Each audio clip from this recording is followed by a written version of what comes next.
யாரெல்லாம் கடவுளோட வார்த்தைகளை கீழ்ப்படியாமல் நடக்கிறாங்களோ அவங்களுக்கு என்ன வரும்? சாபம் தான் வரும். அதுக்கு ஒன்று எடுத்துக்காட்டு என்னன்னா, ஆதாமுக்கு ஆண்டவர் இட்ட கட்டளை என்ன?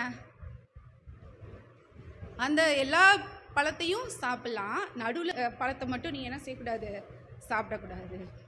ஆனால் அது கீழ்ப்படிஞ்சாரா? அந்த வார்த்தையை, சின்ன வார்த்தை தான், ஈஸியாக ஃபாலோ பண்ணலாம்.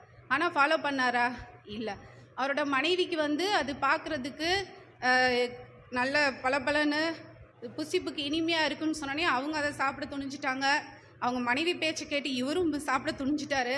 இந்த ஒரு வார்த்தையை கீழ்ப்படியாதனால தான் ஆதாம் சபிக்கப்பட்டு, கடவுளோட கூட வாழ்ந்த அந்த ஆதாம் என்ன ஆயிட்டாரு? கடவுளை விட்டு, அந்த ஏதேன் தோட்டத்தை விட்டு வெளியே அனுப்பப்பட்டார்.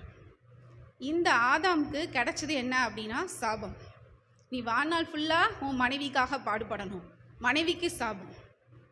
ஏன்னா இந்த சாபத்திலேருந்து நீக்கிறதுக்காக தான் யார் பிறந்தா? அதுக்கு என்ன வசனம் சொல்லுது அப்படின்னா, கலாத்தியர், மரத்திலே தூக்கப்பட்ட எவனும் சபிக்கப்பட்டவன் என்று எழுதியிருக்கிறபடி கிறிஸ்து நமக்காக சாபமாகி நியாயப்பிரமாணத்தின் சாபத்தினின்று நம்மை நீங்களாக்கி மீட்டுக்கொ. நீ நல்லதே செஞ்சு ஆசீர்வாதத்தை பெற முடியாட்டியும் நீ சபிக்கப்பட்டவனா இருந்தாலும் உனக்கு ஒரு ஆசீர்வாதம் வச்சிருக்கேன். எப்போ அப்படின்னா, எப்போ ஆபிரகாமுக்கு உண்டான ஆசீர்வாதம் ஏசு கிறிஸ்துவினால் புறஜாதிகளுக்கு வரும்படியாகவும் ஆவியை குறித்து சொல்லப்பட்ட வாக்கு தத்தத்தை விசுவாசத்தினாலே பெரும்படியாகவும் இப்படி ஆயிடுச்சு. யாரை விசுவாசிக்கிறதுனால பெறுது இந்த ஆசீர்வாதம் அப்படின்னா, ஏசு கிறிஸ்துவ.